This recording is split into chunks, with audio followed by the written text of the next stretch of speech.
Guest house के अंदर ही रह गए मुलाजमीन ने गेस्ट हाउस के बाहर धरना दे दिया है। अपडेट करें अपने नाज़रीन को अहम खबर के हवाले से। अहम खबर अपने नाज़रीन को बताएं कि स्टील मिल्स गेस्ट हाउस के अंदर ही रह गए मुलाजमीन ने गेस्ट हाउस के बाहर धरना दे दिया है।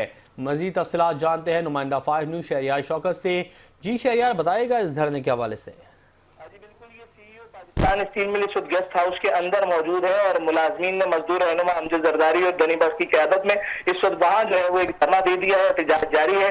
सीईओ और पाकिस्तान स्टील मिल्स के खिलाफ जो है वो इंतजामिया के खिलाफ नारेबाजी भी जारी है। पुलिस की बड़ी तादाद जो है इस वक्त गेस्ट हाउस के बाहर मौजूद है। स्टील मिल की सिक्योरिटी भी मौजूद है। SHO स्टील टाउन अफसर बिल्लो आए हैं, मुलाजमीन से जो है मुज़ाकरात किए हैं, लेकिन ये मुज़ाकरात भी उनका कोई नतीजा नहीं निकला, लिहाजा एहतजाज जो है वो जारी है। दूसरे रास्ते से सीईओ को जो निकालने की कोशिश भी की गई, लेकिन उसके बावजूद वो इसमें कामयाब नहीं हुए कि मुलाजिमीन गेस्ट हाउस के तमाम गेट्स पर मौजूद हैं और उनका मुतालबा यही है कि हम इस वक्त ये कहना आगे मुतालबा करते हैं कि सीईओ को बरतरफ किया जाए और कम से कम जो जिंदगी की बुनियादी सहूलियात, पानी, गैस, बिजली, मकान ये है, ये स्टील में को दिया जाए और उनके वाजिबात अदा किए जाए। बसूरत दीगर ये एहतजाज जारी रहेगा और सीईओ को बाहर नहीं निकलने दिया जाएगा। जी शहरियार, मजीद बताइएगा, मुजाहिरीन के मुतालबात सुनने के लिए स्टील मिल से कोई नुमाइंदा आया? नहीं, फिलहाल इस बारे में हमने जब ये जो मजदूर रहनुमा वहाँ पर मौजूद है उनसे पूछा है तो उनका कहना यह है कि स्टील मिल की इंतजामिया से किसी ने राब्ता नहीं किया।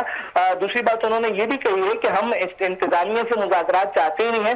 उसकी वजह यह है कि सीईओ किसी से भी मुज़ाकरात करते हैं या इंतजामिया मुज़ाकरात करती है तो वक्ती तौर पर तो वो कह देते हैं कि ये मामला हल किए जाएंगे, लेकिन उसके बावजूद फिर वही रविश इख्तियार की जाती है और मुलाजमीन को बुनियादी सहूलियात से महरूम करना, वाजिबात अदा न करना, ये सब जारी रहता है। इसलिए जो मुजाहिरीन उनका कहना कि अब किसी हुकूमती नुमाइंदे से ही बात होगी और सीईओ को बरतरफ करने के बाद ही ये धरना खत्म होगा।